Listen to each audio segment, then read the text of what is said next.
একটা কথা আছে না যে তুমি যদি বিপদে পড়ো তখন চামচিকারাও লাথি মারবে। হ্যাঁ, সেটা আমার সাথে হয়েছে। আমি সত্যি কথা বলতে মানি আমার ভগবানকে এখন, আর কাউকে না। তারপরে আমার মা আর আমার হাজব্যান্ডকে। জানো তো কি বলবো তোমাদেরকে, এরপরে বলবো অন্য কোনো বড় একটা ব্লকে।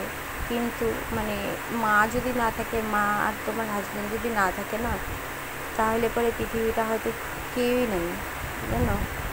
মানে কিছু কিছু বলার ভাষা ছিল না।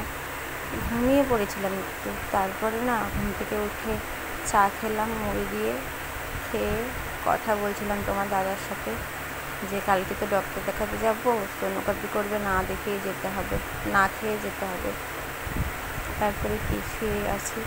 তোমাদের সাথে অন্য কোনো ব্লগে আমি শেয়ার করবো একটা কথা, ঠিক আছে? Tata, by.